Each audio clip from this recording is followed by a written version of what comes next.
The best Twins of Sodor.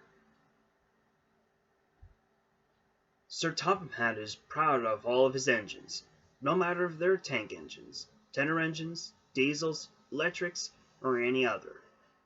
He has 3 sets of twins on his railway, better known as Northwestern. One set being Bill and Ben, the mischievous saddle tank twins, who have been working at the China clay pits with Derek. They were known to be quite cheeky to the other engines, and sometimes got into trouble. The next set of twins were Donald and Douglas. The Scottish twins were considered to be practical, peppery, and proud. They usually worked in the Little Western with Duck, Oliver, Natasha, City of Truro, and Zach, and sometimes handled goods trains and passengers on Edward's branch line, or the main line, and were always willing to help others in need. The last set of twins were Philippa, better known as Pip, and Emma. The high-speed twins were gone backwards and forwards patrolling the main line at 125 miles an hour. They usually took passengers from Knapford to Vicarstown.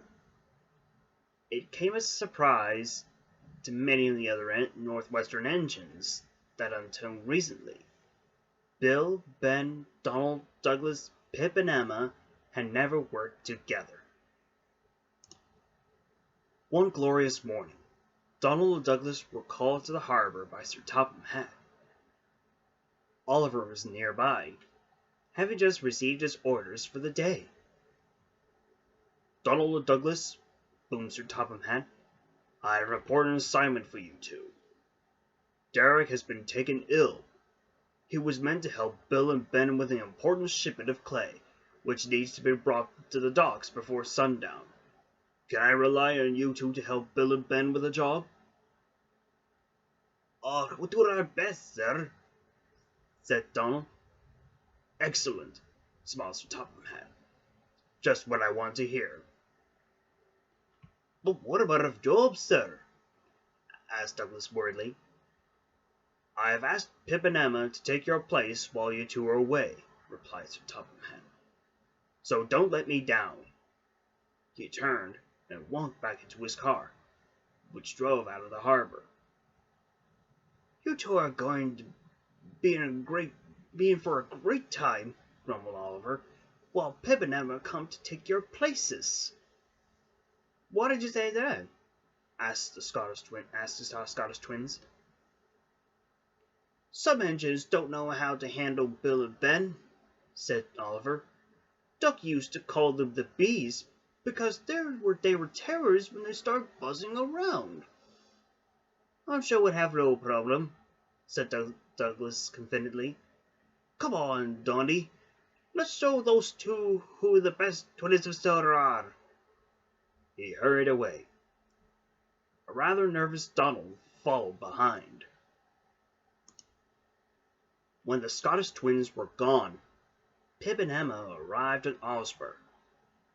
They could see the freight cars were under the chute, which Jock brought some loaded with ballast up to the top, who had never seen an unfamiliar twin engines before. Unlike Donald and Douglas, the tenor engine twins, Pip and Emma were the diesel engine twins that were painted yellow and blue. "Hello," whistled Jock. "You two must be Philippa and Emma. My friends and I heard all about you.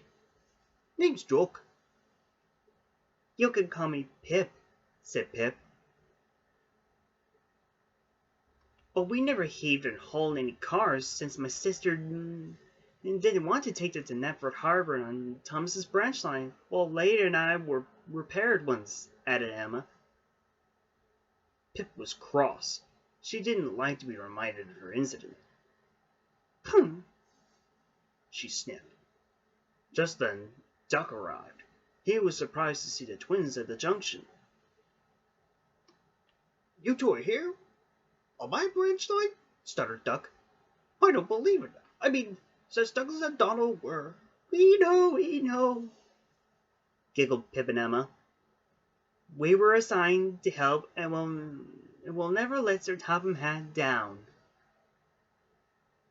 Then suddenly, there was a sudden rumble and roaring. Pip and Emma's whole train shuddered. "What was that?" shouted the twins. "That was our shoe," answered the voice, who was right behind Duck and Duck. "Just like I said to Duck before, the bottoms of those wagons slide out, and the rocks fall through the chute into your cars. We may be small, but we're quite efficient." Pip and Emma were surprised in amazement. Unlike Jock, this engine was green. "This is our friend Rex," said Jock. "He's just playful but really useful, and he loves teasing, but sometimes that could get him into trouble." "Ha ha ha," laughed Rex sarcastically. "You're a comic genius." "All right, that's enough, you two," said Duck. "Now get hitched up to both ends of the cars, Pip and Emma, and bring them up to the line on Edward's branch line." "Thank you, Duck," tooted Pip and Emma.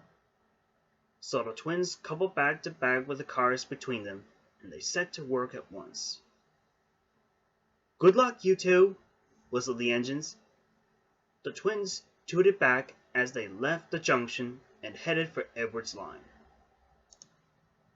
When the twins were gone, Oliver arrived. "Donald, Douglas, Bill, Ben, Pip, and Emma have not really worked together much," he told the other engines. "I mean, I just sense it in the back of my buffers that Bill and Ben are just going to cause trouble right from the get-go." "Pip and Emma had to work just fine," chuffed Duck. "Aside from Edward, he was the only one who could keep Bill and Ben in order." "The way I heard it," said Rex. "The twins are absolute terrors. Give it an inch and they'll trick you by a mile." Oliver sighed. "I just hope Donald and Douglas will be all right," he said. "If you ask me, I wouldn't trust Bill and Ben with Toad, let alone working together with another set of twins." And Oliver puffed away. Duck, Rex, and Jock exchanged nervous looks. They knew that Donald and Douglas were quite fierce when it came to handling the wrong sort of engine. By the time Donald and Douglas reached the clay pits, Bill and Ben had completed at least a quarter of the special clay. When they saw the Scottish twins, they chuckled with delight. At first, everything went well, and with Donald and Douglas's help, the order was starting to get longer. But before long, Bill and Ben's tricks came out to play. Donald was waiting for another load of clay at the chute. Bill huffed forwards and yelled, "Boo!" Donald was so startled. He backed into his cars, and his tender was covered in clay dust. "Didn't mean to scare you, or did I?" cried Bill as he scampered off. Meanwhile, Ben had deliberately shunted his cars over a cross-section, blocking Douglas from leaving his siding. "Remove those cars at once!" Douglas roared. "Say the magic word!" snorted Ben. He then just grinned and puffed away. Douglas seethed with rage. But even when Ben was eventually ordered back by the quarrymaster to move his cars, it seemed that there was no end to Bill and Ben's juvenile tricks.